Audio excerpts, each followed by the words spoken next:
समय हर तरफ विधानसभा चुनाव की सरगर्मी देखी जा रही है। वरोरा भद्रावती विधानसभा चुनाव में मतदाताओं को किस प्रकार का विधायक चाहिए, इसके संबंध में सीटीवी प्रतिनिधि हितेश राजन हीरे ने उनसे बातचीत की तो उन्होंने क्या कहा, आइए देखते हैं इस खबर में।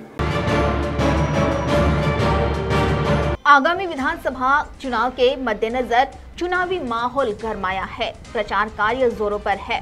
राजकीय पक्ष के साथ ही अपेक्ष उम्मीदवारों के प्रचार में सभा, बैठक, जनता से संवाद साधा जा रहा है और इसी पार्श्वभूमि पर हमारे प्रतिनिधि हितेश राजन हीरे ने वारी विधानसभेची निवड योग्य उमेदवाराची इसके तहत तहसील के शेगांव परिसर के ग्रामीण भाग के मतदाताओं से संवाद साधते हुए उनका मनोगत जाना। हितेश राजन हीरे वारी विधानसभेची निवड योग्य उमेदवाराची या कार्यक्रमात आपलं स्वागत आहे। हे वरोरा तालुक्यातील शेगाव हे गाव, या ठिकाणी काही आमच्यासोबत मतदार जोडलेले आहेत। त्यांची काय प्रतिक्रिया या निवडणुकीच्या पार्श्वभूमीवर आपण जाणण्याचा प्रयत्न करणार आहोत। भाऊ, काय सांगाल, या ठिकाणी निवडणूक होऊ घातली आहे विधानसभेची, काय अपेक्षा, कसला उमेदवार तुम्हाला असावा असं वाटते? उमेदवार असा असावा की जे मेन आम्ही कास्तकार जे आहो त्यांच्या 12 महिने आम्ही मेहनत करतो, ठीक आहे। त्यानंतर सर्व माल व्यवस्थित येतो। जेव्हा आपण विकायला जातो त्यावेळेस भाव आपल्याला काही जे पाहिजे, म्हणजे जसं आपल्या कंपनी सरकारने जाहीर केला आहे, काय हमीभाव मिळत आहे का? तो मिळतच नाही आहे ना, त्याच्यापेक्षा कितीतरी पटीने कमी मिळत आहे। तसं आता 49,000 सोयाबीनचा भाव दिला आहे, तर आता किती 38-35 या पद्धतीने भाव चालत आहे। कुठे आहे मग काहीच नाही आहे ना। मग सध्या जे उमेदवार उभे आहेत त्यांच्याकडून तुमच्या नेमका काय अपेक्षा, कसला काय वाटतं तुम्हाला? की त्यांनी जे आता जे कोणी उभं राहील त्यांनी आम्हाला सपोर्ट करावं, की कमीत कमी कास्तकार तरी थोडा सुखी होईल, समोर जाऊन काही करेल बा, काहीच चालेल त्याच्यासाठी। उमेदवार कसा असावा तुम्हाला वाटते? नेमका उमेदवार जे आपले कामं करेल, आपण जेव्हा जाऊ त्यांच्याकडे त्यांनी आपलं ऐकलं पाहिजे, आपले कामं केले पाहिजे, बस।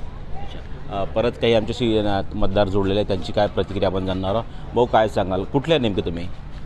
माझं म्हणणं हेच आहे की जो कोणी शेतकरी आपलं गरिबीतूनच प्रयत्न करतात आणि या नेत्यांनी एक लक्षात ठेवायला पाहिजे, कमीत कमी यांनी शेतकऱ्यांकडे पहिलं लक्ष करायला पाहिजे।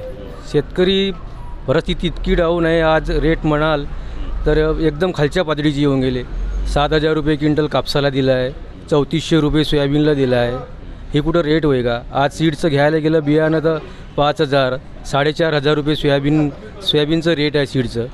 आज चण्याची बॅग गेलं तर 1,200 रुपये, 1,250 रुपये चण्याची 10 किलोची बॅग आहे। मग घ्यायचं कुठून एवढं महागाचं बियाणं?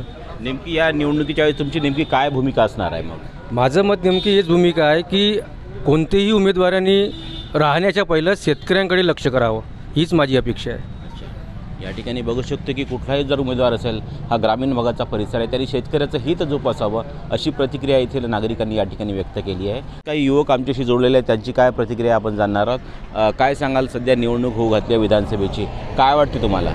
की आता असंच वाटते की हे रोडची दुर्दशा नाही का, मागील काही 5 वर्षापासून चालू आहे, तो आजपर्यंत काही कंप्लीट झाला नाही।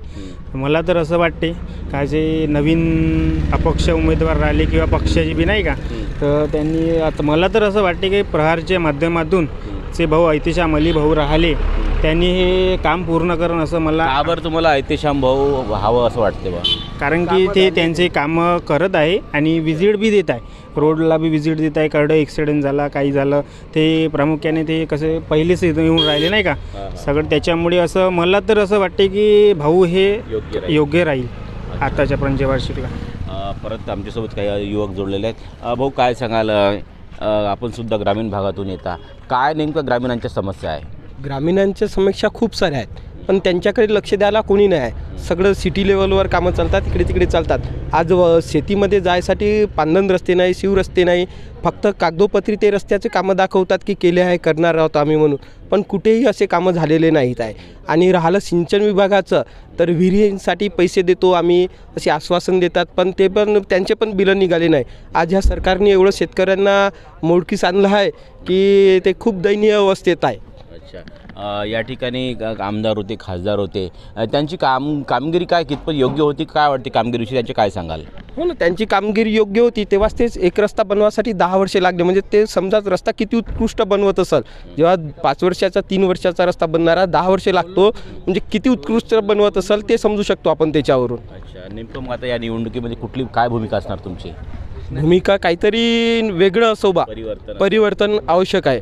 अच्छा, कुठल्या प्रकारचं नेमकं परिवर्तन तर काम करणारा माणूस असणारा पाहिजे बा, आपल्याला तडफदार माणूस पाहिजे, सर्व जनसामान्याचे मतं ऐकून घेणारा माणूस पाहिजे, असं आम्ही परिवर्तन करून एक माणूस या ठिकाणी बघू शकतोय की आम्हाला परिवर्तन करणारा उमेदवार असा परिवर्तन करणार आहोत आम्ही, आणि जोपर्यंत या क्षेत्राचा विकास कायापालट होत नाही असा कायापालट करणारा उमेदवार आम्हाला असावा, अशी भूमिका येथील काही तरुण आहेत त्यांनी या ठिकाणी व्यक्त केली आहे. परत आपण काही जनतेशी, काही मतदारांशी आपण चर्चा करणार आहोत, संवाद साधणार आहोत. काय वाटतं तुम्हाला? 18 उमेदवार निवडणुकीच्या रिंगणात आहे. रिंगणात आपल्याला नवीन चेहरा पाहिजे.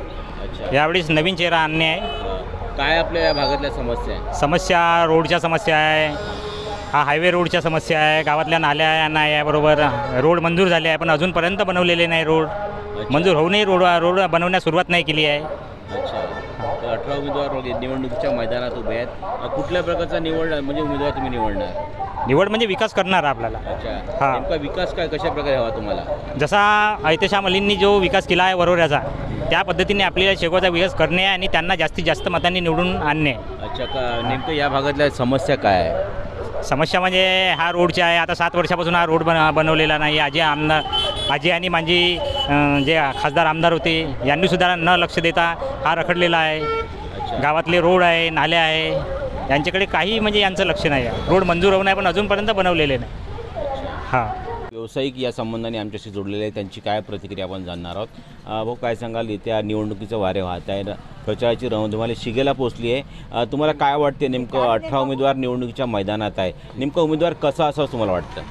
साहेब, उमेदवाराची बोलण्यासंदर्भात झाला तर ऐतिशाम भाऊ जसं जे वर्याला नगराध्यक्ष होते त्यांच्याच काळात झालेला त्यांचा विकास हे पाहण्याजोगा आहे. त्यांनी 100% काम केलं आहे वर्यामध्ये.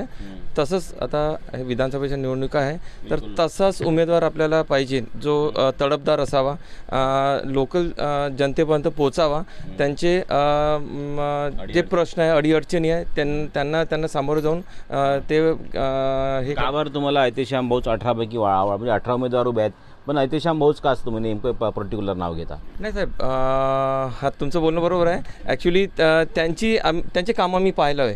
आता हे बघा सर, जसं आता चिमूरवरचा रस्त्याचा मार्गाचा आपण बोललो आहे, आज 10 वर्ष झाले साहेब, काहीच झालं नाही आहे. आतापर्यंत एवढं काम रखडलेले आहे.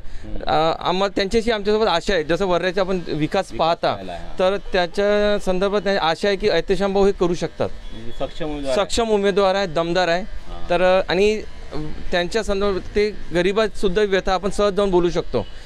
दुसऱ्यासोबत जाणार तर आम्ही तेवढं हे कसं सामान्य माणूस दजावणार नाही, पण तो माणूस एक सामान्य नागरिक राहिला तरी त्यांचे, आणि ते बोलवण्यात असं काय नाही. आपण सहज एक निमंत्रणही आपण दिलं त्याला की साहेब भाऊ तुम्ही आमच्या लग्नाला किंवा कार्यक्रमाला या, तर ते आवर्जून येणार. या ठिकाणी बघू शकतो की एक सौम्य माणूस म्हणून ऐतेशाम भाऊ यांची या ठिकाणी एक छबी आहे आणि ती त्यांनी जोपासली, आणि वरोरा शहराचा जो कायापालट केला आहे माननीय ऐतेशाम भाऊ यांनी, आणि त्याच प्रकारचा कायापालट ते विधानसभेचा करतील अशी अपेक्षा, अशी आशा आहे. त्यामुळे आम्ही ऐतेशाम भाऊ यांच्या पाठीशी आहोत, अशी सुद्धा प्रतिक्रिया येथील व्यावसायिकांनी या ठिकाणी दिली आहेत.